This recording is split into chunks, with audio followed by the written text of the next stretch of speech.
Hi my dear brothers and sisters, welcome to my channel.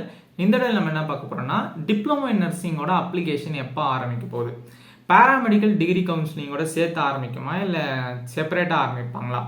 போன வருஷம் அதுக்கு முந்தின வருஷம்லாம் உங்களுக்கு பேராமெடிக்கல் டிகிரி கவுன்சிலிங் அப்புறமா தான் 1 மந்த் அப்புறமா தான் உங்களுக்கு வந்து டிப்ளமோ இன் நர்சிங் ஆரம்பிச்சிருக்காங்க. அதாவது போன வருஷம் வந்து உங்களுக்கு பேராமெடிக்கல் டிகிரி கவுன்சிலிங்கோட அப்ளிகேஷன் ஜூன் மிடில் ஆரம்பித்தாங்க. டிப்ளமோ இன் நர்சிங்கோட அப்ளிகேஷன் போன வருஷம் ஜூலை மிடில் ஆரம்பித்தாங்க.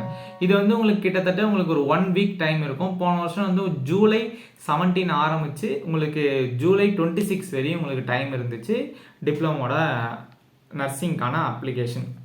இது வந்து ஒரு 3 years course. Diploma in nursing apply பண்ணுறவங்க நீங்கள் டிகிரியும் ஏற்கனவே ட்ரை பண்ணுங்கள். அதில் கிடைக்கலன்னா நீங்கள் டிப்ளமோ ட்ரை பண்ணலாம். பட் அப்ளிகேஷன்ஸ் ரெண்டுத்துக்குமே போட்டு வச்சிருக்கிறது பெட்டர். இது உங்களுக்கு ஒரு டேட்டில் ஆரம்பிக்கிறாங்கன்னா உங்களுக்கு 10 o'clock ஆரம்பிப்பாங்க.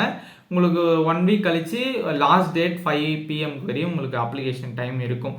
மேக்ஸிமம் இந்த வருஷமும் ஜூலை மந்தில் ஆரம்பிக்கிறதுக்கு வாய்ப்புகள் இருக்குது. அதேமாரி டிகிரிக்கு அப்புறமா தான் வாய்ப்பு இருக்க மாதிரி தான் இருக்குது. ஏன்னா பிஎஸ்சி நர்சிங்கில் கிடைக்காதவங்க நிறைய பேர் டிப்ளமோ நர்சிங்க்கும் வரதுனால டிகிரி கவுன்சிலிங் முடிஞ்சதுக்கப்புறமா டிப்ளமோ கவுன்சிலிங் இருக்கும். அதுவும் diploma nursing counselling BSc nursing கிடைக்காத ஸ்டூடெண்ட்ஸ்லாம் அதில் வரத்துக்கு வாய்ப்புகள் நிறைய இருக்கிறதுனால உங்களுக்கு அப்புறமா தான் இருக்கிறதுக்கு வாய்ப்புகள் இருக்குது. ஏதாவது டவுட்ஸ் இருந்துச்சுன்னா நீங்கள் யூடியூப்லையும் கேட்கலாம், இன்ஸ்டாகிராம் கமெண்ட் செக்ஷனையும் கேட்கலாம். இப்படி பிடிச்சிருக்கும் நம்ம keep smiling always be confident, be positive. Thank you for வாட்சிங் ஃப்ரெண்ட்ஸ். தேங்க்யூ.